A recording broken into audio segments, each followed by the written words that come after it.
Hey everyone, welcome back to Trek on the Tube. Star Trek Picard Season 1 is over. It's been over for a while now, and I hope everyone's had time to see it. I've seen it multiple times, and as you probably know by now, I've reviewed every episode individually. So, if you're looking for some more detailed opinions, feel free to go and check those out, especially considering each review also contains a breakdown of all of the Easter eggs I could find in that episode. Now, however, just like with Star Trek Discovery, it is time to take a look at the season in general, the season as a whole. What worked, what didn't, were the payoffs any good, were there any plot holes? Basically, was it worth the time? Now, I only mention this now and then, but I'll say it here just in case. All of my reviews include spoilers. They're not intended for people who haven't yet seen the content. By all means, if you don't care about spoilers, then go ahead. Feel free to watch anything you want. But understand that my goal is not to influence you before you see the show or an episode. I would really rather spark up conversation once we're all familiar with the content, maybe offer a different take, a different perspective, and yeah, I do get into the details of things. Anyway, let's go. Here it is, Star Trek Picard Season 1 review. As of now, I don't have a definitive ranking of the best, or rather my favorite, first seasons of all the various Star Trek shows. I've got an idea of what that ranking would be, but nothing official. However, I do feel pretty confident saying that if I did, this would find itself in the top 3. By no means is it perfect? By no means is it what I'd come to expect from modern day Star Trek, especially when they announced, the new show back in 2017. I had high hopes, I had high expectations. But considering Star Trek's track record with first seasons, I'd say Star Trek Picard, it did pretty well. The acting, for the most part, was great. Michelle Hurd got off to a rocky start. You could really sense she was trying to find her character in the beginning, which wasn't so much a big deal. It was just a bit unexpected. Back in the 90s or before, yeah, actors did struggle a bit with those first episodes, and it was a common thing, mostly due to the fact that even the writers hadn't yet mapped out the characters' backstories or arcs. Nowadays, however, the way these modern shows are done, both the writers and the actors seem to truly have a good idea on who the characters are before they hit the screen, so that struggle, that uncertainty is not something I thought would come up. Especially in Rafi's case, where her history with Picard was even eventually shown to the audience. I would have expected her to have a better grasp on the character, but apparently not, especially in those first episodes. It wasn't all flimsy though.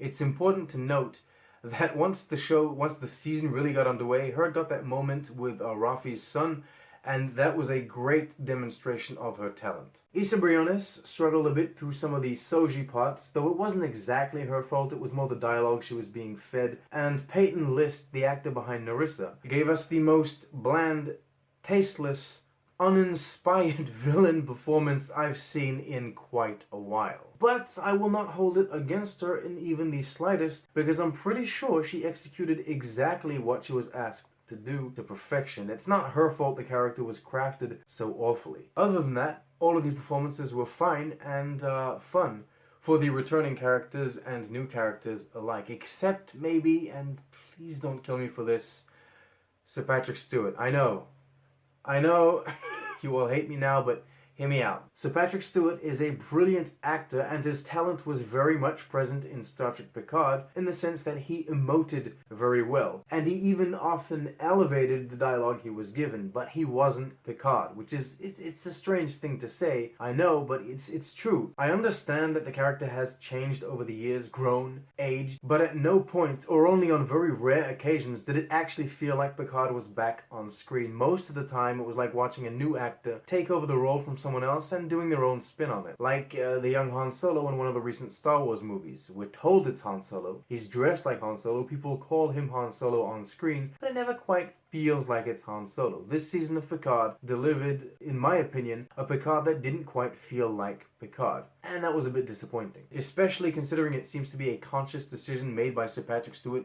to inject more of himself into the character.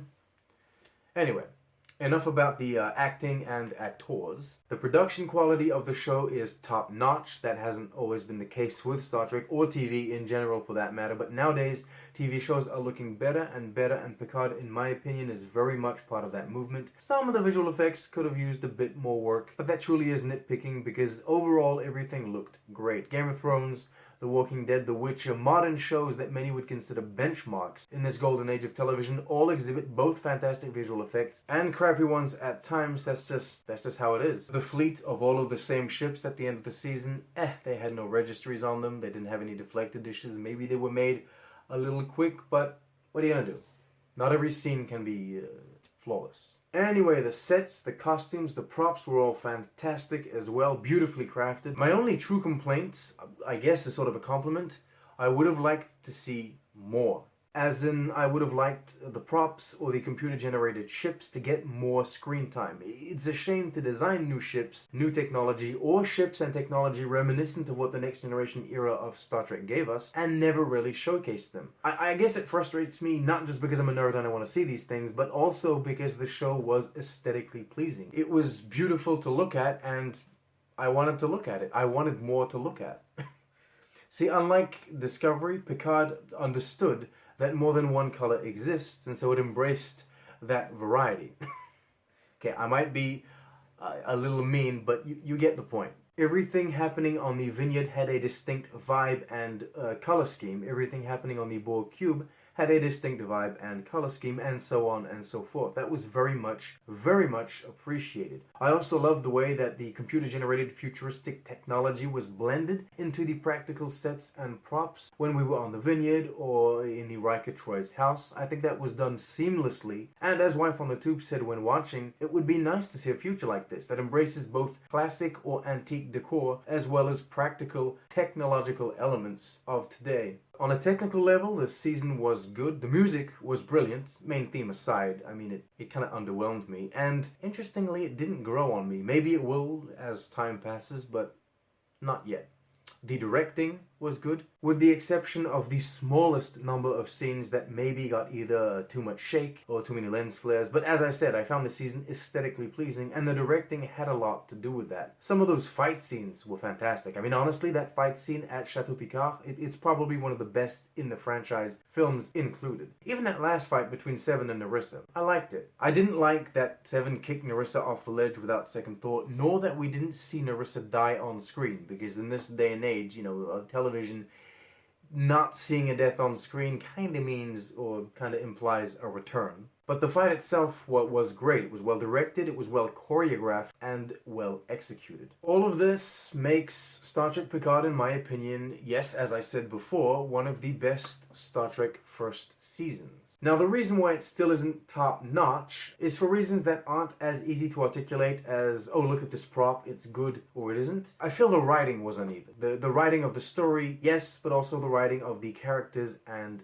dialogue. Now, regarding the dialogue, Picard got some Picard-quality speeches. That was great. Picard met with Romulan warrior nuns, and they laid some solid wisdom on him. That was awesome too. Soji, Rafi, Rios all had some pretty deep, well-constructed conversations, and all that was nice as well. But in contrast to all of this brilliance was a very disconcerting contemporary feel to the way everyone spoke. Everyone was so casual all the time, using slang very specific to this time period in which we live in. And yeah, the swear words, they were a bit too much for my taste. It even became a bit obnoxious. But it's not just that. As I was saying, that contemporary feel is a bit annoying. We got a bogey coming up, doesn't sound or feel like Star Trek. It sounds like the US Army today. Not to mention all the dialogue between Soji and Narek throughout the entire season was just cringeworthy. Cliche at best. Regarding the characters, some of them were insanely underdeveloped. Narissa, of course, everyone thinks of Narissa when we talk about underdeveloped villains. She was a very flat, by-the-book villain. But Elnor as well, which, although I came to terms with this by the end of the season, was ultimately decorative. Elnor was like a sword, a very ornate, shiny sword hanging up on a wall somewhere. When we see it for the first time, we think, oh, that's so cool, what a cool sword. But then maybe a character makes a funny comment about it. At one point, someone then uses it to decapitate someone else, but in the end, it's nothing more than a pretty sword on a wall. Elnor. Seven of Nine was another character I had issues with. She wasn't underdeveloped specifically, nor underused, because the groundwork was essentially done in Voyager. But yeah, she was used in a way I didn't like. Regardless of the state of the galaxy or where she found herself in this new world, it kind of felt like all the progress she made on Star Trek Voyager was undercut by her actions here, and that was disappointing for me. She's a character I quite enjoyed, and it was I don't know, it's a bit sad. On a side note, it's kind of strange that they spent so much time in, what is it, episode 3 or episode 4? Episode 4, developing Elnor's relationship with Picard and kind of like showing us who Elnor was, and ultimately did nothing with him. They could have spent more time on, say, Rafi and Seven of Nine's relationship, because they seemed to have that moment at the end of the season, but nothing was done to introduce that. So, yeah, uneven writing. Finally, story-wise, plot-wise, putting aside the fact these 10 episodes were a little oddly paced, we got a very long introduction, but a very short, swift wrap-up. There was this whole end of the galaxy thing going on, which felt a little half-baked most of the time. It's kind of sad to say this, but it really was the least interesting thing going on throughout the entire season. The individual stories weren't bad. Having an adventure on this planet or this planet, further developing this character or this character, those elements worked. But much like a J.J. Abrams written movie, if you were to take a step back and really start asking questions about the plot itself, many issues would come up, many questions would remain unanswered, and many things would come down to pure chance. Events are often conveniently orchestrated to get the plot from point A to point B. It doesn't, I guess, always feel like a natural story, like a real story unfolding or progressing. Yeah, I guess that's pretty much it. No, I do have 2 more things to say. I think they do need to be addressed. One is positive, one is negative. They do kind of tie into each other. First of all, I'm very saddened that the utopian vision of Star Trek has disappeared. There was always war in Star Trek, conflict, poverty, slavery, sexism, racism, yes, but all of these problems as the universe was presented to us were no longer present in our society. It was always some alien race, not humans, not the Federation. Star Trek for humans represented a future, though maybe not realistic, granted, but it was a future that we all wanted to live in. A future that we could all fight for and dream of being a part of someday. But now, as established by this first season of the show, racism is very much an issue. It would seem on Earth people have a deep ingrained hatred for the Romulan people. Classism is again an issue in the sense that not everyone has access to the same replicating technology. The workers on Mars need to eat brown muck, and so are in some way inferior members of the community. I could go on, but let me just say this. My only hope is that this is addressed and possibly course-corrected in the next season. The thing I did enjoy, however, the positive, is the diversity and variety in the cast and characters. I think that from a narrative standpoint, it was very interesting to see so many people from different backgrounds come together as one crew. Yes, everyone is different in the Next Generation, but to a certain extent they're all Starfleet. Same thing for Enterprise, Discovery, the original and the animated series. Deep Space Nine and Voyager kinda did this. Some characters weren't Starfleet either for the entire run of the show or just in the beginning, but Picard pushed this to another level, and it was fun. I don't necessarily need intense drama between characters, but I don't know, having them come from different backgrounds, being so different, it can kind of create different dynamics. Okay, conclusion, it was alright. The first season of Star Trek Picard was alright. It wasn't everything I hoped for, and did some frustrating things with the universe and a few of the characters living in it, but it still was a fun watch, and it was nice to see the universe of Star Trek move on into the future. Regardless of all of the issues I have, I do still think that the season served its 2 purposes quite well. 1, being a beginning to Star Trek Picard. 2, being an end to Star Trek The Next Generation. I have no problem with serialized Star Trek, though modern Star Trek has yet to find a story to tell worthy of that format. There you go. That's my review. Thank you so much for watching. Remember to like, subscribe, share with your friends, leave a comment. Tell me what you thought of the season. I want to talk about it. I love hearing what you guys think. You can support this channel on Patreon like all of these wonderful people. Remember to stay safe, and be careful in these trying times, in these times of the COVID-19. And as usual, and as most of all, live long and prosper.